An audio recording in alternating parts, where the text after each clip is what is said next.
So, anything else? I know you covered a lot of stuff. I mean, is there some really really big highlights that you're going to take away from this as opposed to last year? Because just the volumes of articles that are coming from CES, not only from the Digital Health Summit, but from the rest of the conference is just huge. Is there something that you can kind of boil down to as far as what your takeaway was, versus last year? Well, this backs up a little into health policy questions, and the digital health marketplace and all the innovators, developers, suppliers, and distributors of the related products, they're really all banking on the theory that improved access to information is going to enable more healthy choices, and the aggregate of those micro choices, which have health consequences, are going to improve one's health. And the net effect of all of that is it's going to restrain the growth in healthcare costs. Now, that's the theory.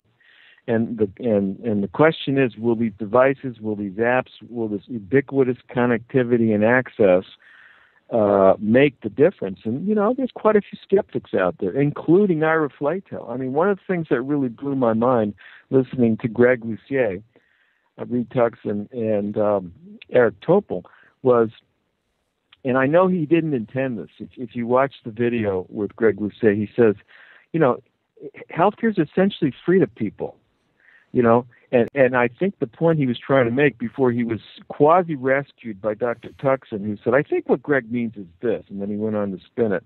But Greg was trying to say that because of this third-party this third-party relationship where the payer is where there's a situation where you actually have third-party coverage. There are 50 million people without health insurance. There's 25 million, at least 25 million, who are underinsured and who are getting killed by copays, deductibles, and non-covered services. But he said, healthcare is essentially free to people until patients, consumers have skin in the game. We're really not going to take doing what's necessary to stay healthy seriously. So, I mean, when he said that, the jaw dropped, and Ira Flatow said, what do you mean healthcare is free? And then, so that went on. So this is a grand experiment. Can access to data that's been perhaps curated and delivered in such a way that it enables smart choices, can that really drive and support a healthy lifestyle? And ultimately, will that, in fact, restrain the growth in healthcare inflation? And so it remains to be seen. So obviously Fitbit is big. That Right. Fitbit device is awesome, and they're going to be Fitbit derivatives and extenders and competition products out there. But I'm really excited because I'm a Zeo newbie, and I'm an aspiring Fitbit aficionado. So, because I'm in the boomer generation, and so far my health has been pretty good.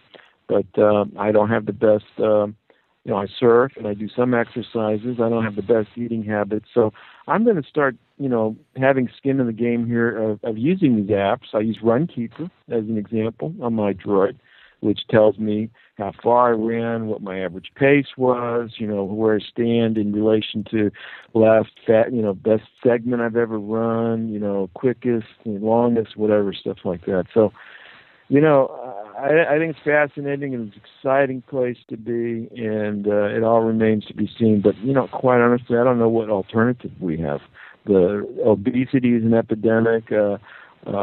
Diabetes is on an uptrend that's unsustainable and very scary when you look at it, both in the United States and globally. So if this stuff doesn't work, quite honestly, I don't know what will. So like other, type of treatment plans and even going up to prescription drugs and that type of thing, these type of treatments, whether they're apps, whether they're products, really the next step is getting the data, and is it going to help, a group of people, kind of a mass population, and if they can get that data to say, hey, if with these people have this app, then your blood sugar gets better over 3 months, or your blood pressure gets better for 3 months. Then and do you think then at that point then then payers and things will come through and say, oh, this treatment implementation, will help patients, but also potentially would save us money, and that's where we can kind of, help patients out there with that. Yeah, I do, and not that it was part of CES, at least to my knowledge, I didn't see in there, but iTriage, Aetna acquired iTriage. Peter Hudson and Wayne Guerin, two ER docs, they wrote an app called iTriage, and basically, locates you and tells you where the nearest hospital or urgent care center is when you need sort of urgent or acute healthcare services. And so Aetna saw the wisdom of, that's a great trafficking device, not just for consumers in general, but for our members who we want to drive to, preferred hospitals and such. So there's a tool right there, that enables not just delivering data, but it's a decision support system, proactive decision support system right in your hands. That's good for you, it's good for the health plan, it's good for the employer. That's a triple win in my book, great. and that's direct application of this technology, smart healthcare choices. Did you say that you had a Fitbit? Because I was thinking about getting one. I haven't bought it yet, but I've been to Quantified Self here in San Diego, and I watch the others get up there and do their sort of show and tells. And I go, yeah, I ought to do that, And but after Vegas, seeing their big announcement and how sexy that whole thing is, I got to start walking the talk. Yeah, I think so too. I think I might have to get myself a Fitbit and start talking about it or blogging about it or something like that. So, because hey, if we don't do it, no one will do it. Greg. That's right. So before I let you go here, I want you to tell the people about Zanate Media, zanatemedia.com, and some of the shows and podcasts that you have here on the Blog Talk Radio Network.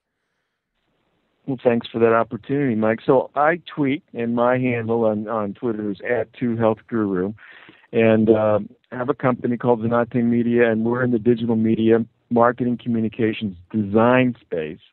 And we go to a lot of conferences. I do a lot of sort of guerrilla media. And we will have on our site lots more videos from CES. And it just takes going to take some time in post-production to get to tidy these things up and get them up on the site. But they're all up there for free, and your enjoyment. We're in the sharing what we learn with people who have an interest in the kinds of things that we follow. And it's not just healthcare. We're in healthcare, action sports, e-publishing, and the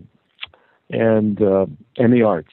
So if you have an interest in anything in the digital media space, how to set up and architect these platforms in such a way for your company to deliver a message, give us a call. I'd love to hear from you. And I know here at Blog Talk Radio, you have This Week in Digital Media. I think you have is it Just Oncology and ACO Watch? Is that part of the Zanate Media empire here on Blog Talk Radio? Yes, it is. Those are we do a ACO Watch, a midweek review for those of you who are in the health reform world. Obviously, you know about the Affordable Care Act and the provisions for accountable care organizations. We blog on ACO Watch, and we do a weekly show this week, or ACO Watch, a midweek review. As far as cancer and oncology, we have a joint venture with Dr. Richard Just at Kemosabe1 on Twitter, and we do weekly shows on This Week in Oncology, where we talk to leading voices in the oncology space, and blog at justoncology.com. So yes, we keep pretty busy. We're trying to walk the talk in this digital media space of not just consuming, but actually demonstrating how to deploy these platforms in a either generic or privately branded way. So we have a lot of fun. It's a lot of work, as you know. You've been doing this for a while. It's not easy to do all this and have a life. Yeah, but it is a lot of fun. So I have to say that. But yeah, whenever Zanate Media and goes and infiltrates and embeds itself in a conference, definitely let me know. I would definitely be interested in maybe being a mercenary correspondent or something like that, coming out and hanging out. Oh, that'd be a good time. I would love that. And all I can say is that when we attend, and when I attend a healthcare conference, there's definitely a digital footprint that's produced for the conference participation. So if you want to be visible out there, you definitely do not want to forget the social media angle of your conference. So be mindful of that. Greg Masters, he's from ZanateMedia.com. Follow him on Twitter at 2HealthGuru. And hey, thanks a lot for coming back on the show there, Greg. We should do this a little bit more often. It's always fun having you on, and I enjoy your shows and podcasts and your videos here. So it's going to be a great 2012 for Zanate Media. Well, thank you so much for having me back, Mike. All right. Thank you so much. Have a good night, and we'll talk to you very soon. Okay. I know.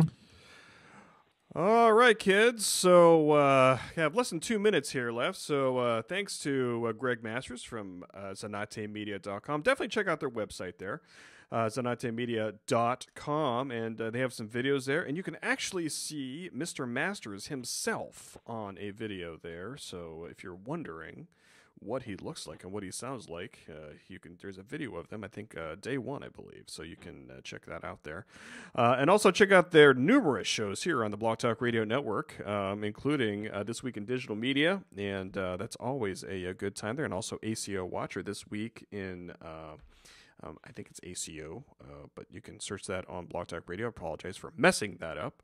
But that's all I have for you here this evening. So thank you all for joining me. My name is Mike Sevilla. Also, check me out at FamilyMedicineRocks.com. Also, follow me on Twitter as well at Dr. Mike Sevilla, Dr. Mike Sevilla. And stay tuned to the website there. I'll try to keep up my blog, and I'll try to keep you updated on these next shows here. So no shows next weekend. I had a schedule change. I'm going to be on call next weekend, but keep track of me at FamilyMedicineRocks.com. And with less than a minute left, I will say goodnight from northeastern Ohio. It is 8 degrees Fahrenheit, kids. Stay warm out there.